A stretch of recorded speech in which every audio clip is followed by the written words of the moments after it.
तो फिल्म की शुरुआत एक कपल से होती है जो दोनों हस्बैंड वाइफ थी। इनमें वाइफ का नाम माया था। ये दोनों एक दूसरे से बहुत प्यार करती है और हंसी खुशी अपनी जिंदगी गुजार रही थी। माया को पता चलता है कि वो माँ बनने वाली है। वो इस बात को अपने हस्बैंड को बताती है, जो सुनकर खुशी से वो कहता है कि चलो इतनी अच्छी खुशी के मौके पर पार्टी करती है। वो शराब लेने के लिए चला जाता है, पर स्टोर की बाहर कुछ बदतमीज लड़की उसे रोकने की कोशिश करती है, पर वो इन्हें नजरअंदाज करके अंदर चला जाता है और शराब की बोतल लेकर वापस अपने घर आ चुका था। पर ये सारे लोग भी उसका पीछे करते करते घर आ गए थे और उसे पेट नहीं लगते हैं। इस वक्त उसकी वाइफ माया बाथरूम में थी, पर ये लोग बाथरूम भी तोड़कर अंदर आ जाते हैं। जबरदस्ती उसे भी वहाँ से निकालकर मारने लगती है, जो देखकर उसका हस्बैंड बेचारा बार बार एक ही बात कहता है कि प्लीज उसे मत मारो, वो माँ बनने वाली है, उसके साथ तो ऐसा मत करो, उसके हाल पर तो रहम कर लो। पर वो लड़की अभी भी नहीं रुकती। कुछ देर और मारपीट करने के बाद वो यहाँ से चली जाती है। दूसरी तरफ हमें घर में एक औरत को देखती है जो बेचारी अचानक ही मर जाती है। ये दरअसल माया की आंटी होती है, तो इसलिए दोनों उनके घर पर रहने के लिए आ जाते हैं, क्योंकि उनके मरने के बाद घर खाली ही था, वहाँ पर कोई भी रहने वाला नहीं था। तो अब ये लोग काफी लंबा सफर करने के बाद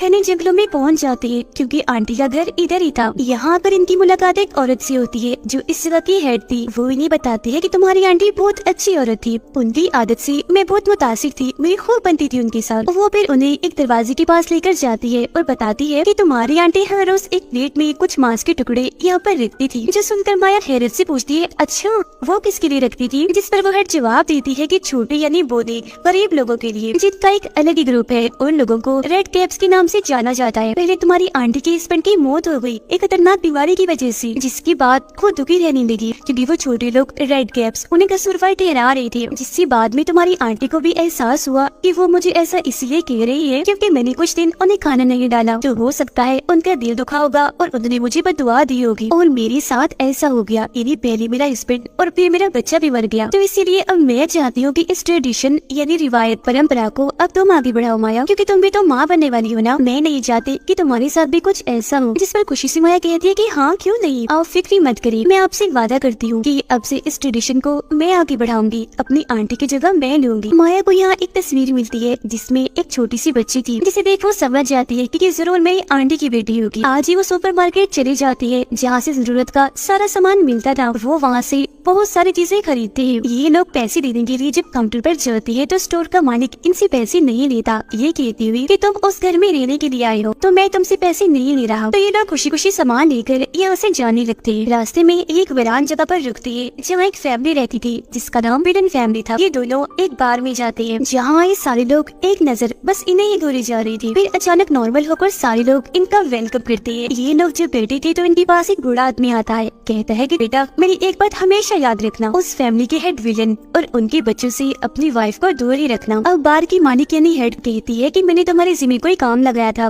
किया रेड कैप्स को खाना डाला? जो सुनकर माया कहती है, ओह शिट मैं तो भूल गई थी कि उन्हें भी खाना डालना है। ये सुनकर वो हेड माया को साइड में लेकर जाती है और कहती है कि तुमने क्या किया, खाना नहीं डाला, वो भूखी होंगी, उन्हें खाना दो। अब हम उस बूढ़े आदमी को देखते हैं। वो जंगल के रास्ते से गुजर रहा था, उसके साथ उसका डॉग भी था जो अचानक खुद को छुड़ाकर वहाँ से भाग जाता है। तो बूढ़ा आदमी उसे ढूंढने के लिए जंगल में आ गया था, जहाँ तभी अचानक कोई अनजान चीज जो मॉन्स्टर लग रहा था उस पर हमला कर देता है और उसे जान से मार डालता है। फिर अगली सुबह जब माया और उसके हस्बैंड नींद से जागते हैं तो उन्हें एहसास होता है जैसे उनके घर में कोई घुस आया है। ये लोग जब चेक करते हैं तो वहाँ विलन फैमिली थी जो इनके घर का सामान सेट करने, घर को बिल्कुल ठीक करके नया बनाने के लिए। माया को ये पूरी ही फैमिली खास तौर पर विलन काफी अजीब लगती है। फिर बाद में ये दोनों सामान खरीदने के लिए एक बार फिर स्टोर में जाते हैं। इस बार ही खाना भी लेते हैं और साथ में मांस के कुछ टुकड़े भी उन छोटे बोले लोगों के लिए, इन्हीं रेड कैप्स के लिए। सामान खरीदने के बाद अपनी आंटी की कब्र पर जाते हैं फूल चढ़ाने के लिए। यहाँ पर तभी एक फादर भी आ जाता है जो इन दोनों को बता रहा था कि तुम्हें ये तो पता चल ही गया होगा कि तुम्हारी आंटी की बच्ची की भी मौत हो गई है, जो एक लड़की थी, मगर उस बच्ची की लाश आज तक नहीं मिली। जो सुनकर दोनों ही काफी हैरान रह जाती है। घर जाते हुए इन दोनों को हेड मिलती है। माया उसे पूछती है कि तुमने तो कहा था कि आंटी की बेटी की मौत हो गई है, पर फादर ने तो हमें ये बताया है कि उसकी लाश कभी मिली ही नहीं। तब हेड सच बताती है कि असल में तुम्हारी आंटी ने उन बुरे लोगों के साथ एक डील की थी। डील वजह ये थी कि वो अपने हस्बैंड को बीमारी से बचाना चाहती थी, जिस पर बोने लोगों ने बीमारी को ठीक करने के बदले तुम्हारी आंटी से उसकी बच्ची मांग ली, तो मजबूरन उन्हें अपनी बच्ची बोनो को देनी ही पड़ी। उसकी बात सुनकर माया को यकीन नहीं आता और ये दोनों यहाँ से निकल जाते हैं। माया जब नहाने के लिए वॉशरूम में जाती है तो तभी उसकी नजर खिड़की पर पड़ती है। वहाँ एक आदमी था जो दरअसल विलत का बड़ा बेटा था। वहाँ खड़ा होकर माया को वो घूरने लगता है।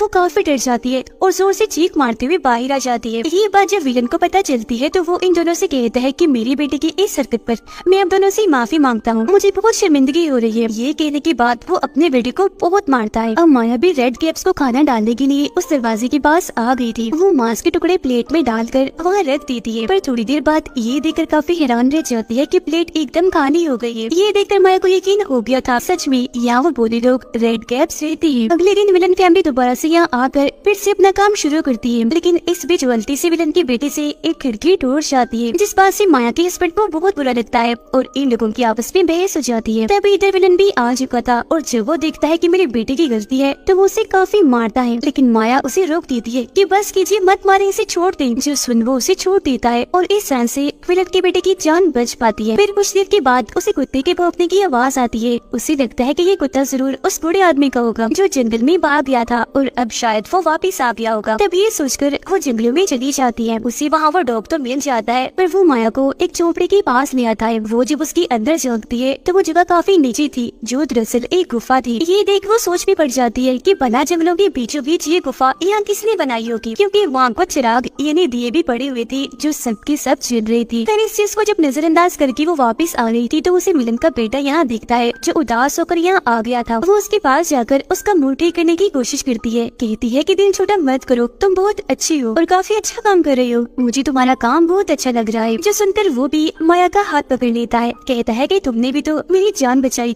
इसके लिए मैं तुम्हारा शुक्रिया अदा करता हूँ और सच में तुम बहुत खूबसूरत हो, मैं तुम्हें बहुत पसंद करने लगा। ये कहकर वो उसके साथ बदतमीजी करना शुरू कर देता है, पर तभी माया ये देखकर काफी तक रह जाती है कि कोई अनजान चीज जो एक तरह का मॉन्स्टर लग रहा था वो विलन के बेटे पर हमला कर देता है। उसे मारकर फिर खींचकर अपनी साथ ले जाता है। जल्दी से अपने घर आती है और सारी बात अपने हस्बैंड को बताती है। आगे वो ये भी कहती है कि चलो मेरे साथ, मैं तुम्हें कुछ दिखाना चाहती हूँ। उस रास्ते के पार ले जाती है जहाँ रेड कैप्स रहती थी। यहाँ कोई अनजान चीज जो कोई मॉन्स्टर लग रहा था उसे खींचकर अपने साथ ले गया। एक तरह से उसने मेरी मदद की। ये सुनकर उसके हस्बैंड को माया की बातों पर यकीन नहीं आता। वो तो उल्टा उस पर गुस्सा करने लगता है कि शायद तुम्हारा दिमाग खराब रहने लगा है। अच्छा अब छोड़ो इन बातों को, जल्दी करो, घर जाओ, मैंने बाहर में जाना है। बाहर में जब वो आता है तो यहाँ विलन के दोनों बच्चे भी आए हुए थे। तो वो उसे सवाल करती है कि हमारा भाई मिल नहीं रहा, बताओ कहाँ है वो, शायद तुमने उसे देखा होगा। जिस पर माया का हस्बैंड कहता है कि मुझे नहीं पता, मैंने किसी को नहीं देखा। लेकिन ये लोग फिर भी उसके साथ बदतमीजी करने लगते हैं, जोर जोर से उस पर चिल्लाने लगती है, जिस बात से बार के मालिक और सेठ को काफी गुस्सा आ जाता है और वो इन दोनों को कहती है कि फौरन निकलो, चले जाओ मेरे बाहर से। उधर माया जब घर में अकेली थी तो उसे ऐसा महसूस होता है जैसे उसके अलावा घर में कोई और भी है। वो जब दरवाजे पर देखती है तो काफी हैरान रह जाती है, क्योंकि एक बहुत ही छोटा सा मॉन्स्टर जो बोना था घर के अंदर घुस आया था, जिसने अपने हाथ में प्लास्टिक का बैग भी पकड़ा हुआ था। माया उसे देखकर काफी डर जाती है, पीछे पीछे बैठने लगती है। जो माया के पास आता है वो उसी बैग पकड़ा कर उसे बगैर कुछ कहे यहाँ से चला जाता है, पर जाते जाते वो इस बोले मॉन्स्टर रेड कैप की तस्वीर बनाने दी है। वो अब जैसे इस बैग को चेक करती है तो अंदर देखकर उसकी हालत खराब हो जाती है, क्योंकि उसके अंदर विलन की उस बेटे का कटा हुआ सर था। फिर रात होते ही उसका हस्बैंड भी घर आ चुका था, जहाँ माया उसे सारी बात बता दी थी कि आज मैंने उन छोटे लोगों यानी रेड कैप्स को पहली बार देखा। वो हमारे घर तक आ गए। अब उसका हस्बैंड जब उस बैग को चेक करता है तो वो भी काफी डर जाता है। माया उसे रेड कैप की वो तस्वीर भी दिखाती है जो उसने चुपके से बनाई थी। अब तभी बाहर विलन फैमिली भी आ चुकी थी। बाहर से कहता है कि दरवाजा खोलो, हमें आपसे जरूरी बात करनी है, मेरा एक बेटा नहीं मिल रहा और मुझे शक है कि वो आप लोगों के साथ है। ये सुनकर ये लोग घर के बाकी दरवाजे भी बंद कर लेती है और अंदर से माया का हस्बैंड कहता है कि हमारे साथ तुम्हारा बेटा नहीं है तो तुम यहाँ से चली जाओ, अगर तुम ना गई तो मैं पुलिस को यहाँ बुला लूंगा। अब ये सुनकर विलन फैमिली इनके घर की सारी तारें काट देती है, जिसके जरिए ये पुलिस से राब्ता कर पाती।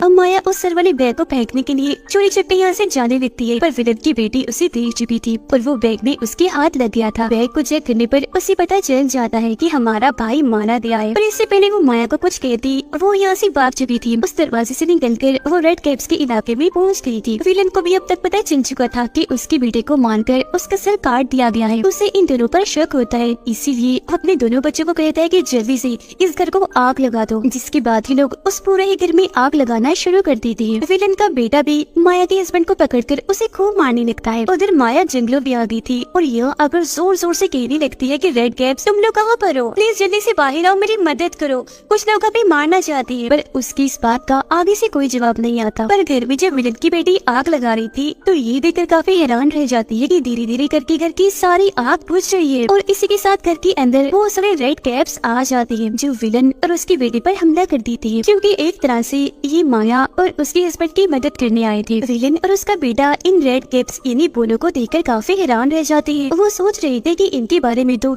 हमने सिर्फ किताबों में ही सुना था, पर ये तो सच में पाई जाती है। इधर तब तक माया भी वापस आ गई थी। जब उसे विलन की बेटी देखती है तो पकड़कर मारने लगती है। जहाँ तभी इनके पास भी रेड कैप्स आ गई थी। वो माया को छुड़ाकर विलन की बेटी को वहाँ बांध लेती है, मार कर उसे तड़पाने लगती है। वो उसे इतनी दर्द देती है कि आखिरकार उसकी मौत ही हो जाती है। जिसके बाद ये रेड कैप्स विलन की बेटी को भी पकड़ लेती है, उसे भी मारकर पहले तड़पाती है और आखिरकार फिर चोट से मार डालती है। तभी जख्मी हालत में माया का हस्बैंड भी उसके पास आ जाता है, लेकिन तब तक इनके पास विलन भी आ चुका था। उसने हाथ में गन पकड़ी हुई थी, एक गोली वो उसके हस्बैंड को मार देता है। फिर वो जाता है माया के पास और गुस्से में उससे कहता है कि तुमने मेरे तीनों बच्चों को ही मरवा दिया, इसलिए अब मैं तुमसे अपना बदला लूंगा। मैं तुम्हें नहीं बल्कि तुम्हारे बच्चे को मारूंगा, जिससे तुम भी बिल्कुल वैसी तड़पोगी जैसे मैं तड़प रहा हूँ। पर तभी यहाँ बड़े आदमी का डॉग आ जाता है जो विलन पर हमला कर देता है और गन उसके हाथ से नीचे गिर जाती है और अब माया उसे उठा लेती है। वो इस गन से काफी सारी गोलियां विलन पर चलाकर उसे भी मार डालती है, जिससे अब आखिरकार इन दोनों की जान बच पाती है। इसी रात माया का एक प्यारा सा बेटा पैदा होता है, जिससे ये दोनों बहुत खुश होते हैं। अब माया घर के अंदर काम कर रही थी तो रेड कैप्स यहाँ आती है और उनके बच्चे को उठाकर अपने साथ ले जाते हैं। माया उन्हें देख चुकी थी और अपने बच्चे को बचाने के लिए उनके पीछे पीछे जाने लगती है। वो उसी गुफा में आ गई थी जो रेड कैप्स रहती है। जैसे ही वो गुफा के अंदर आती है तो यहाँ एक बूढ़ी औरत को देखती है, उसका बच्चा भी वही पड़ा हुआ था। माया उसे पहचान लेती है, कहती है तुम तो मेरी आंटी की बेटी हो और हाँ मैं जानती हूँ तुम यहाँ क्यों हो। तुम्हारी मोम ने तुम्हें खुद इन रेड कैप्स को सौंपा था, पर देखो मैंने तो अपना बच्चा इन्हें नहीं सौंपा, बल्कि वो इसे उठा कर ले आई है। मैं उसे खुद लेने आई हूँ, मुझे मेरा बच्चा लौटा दो प्लीज। पर बूढ़ी औरत लाख समझाने के बावजूद भी उसे बच्चा देने से मना कर देती है, जो सुनकर उसे इतना गुस्सा आता है कि वो हमला करके इस औरत को यही खत्म कर देती है। उसके साथ ही वो यहाँ 2-3 रेड कैप्स को भी मार गिराती है, जिसके बाद बाकी बचे हुए रेड कैप्स माया के आगे झुक जाती है, क्योंकि आज से माया इनकी मदर बन गई थी। यहाँ से निकलकर माया सीधा अपने हस्बैंड के पास जाती है। उसके साथ में बहुत सारे रेड कैप्स भी थे जो माया को मदद कर रही थी। वो अपने बच्चे को अपने हस्बैंड को दे रही थी, क्योंकि वो यहाँ से जा रही थी रेड कैप्स के साथ। अब से वो भी उस गुफा में वैसे ही रहेगी जैसे बूढ़ी औरत इन रेड कैप्स के साथ रहा करती थी, इनकी मदर बनकर। और बस इसी के साथ ये फिल्म इधर ही खत्म हो जाती है।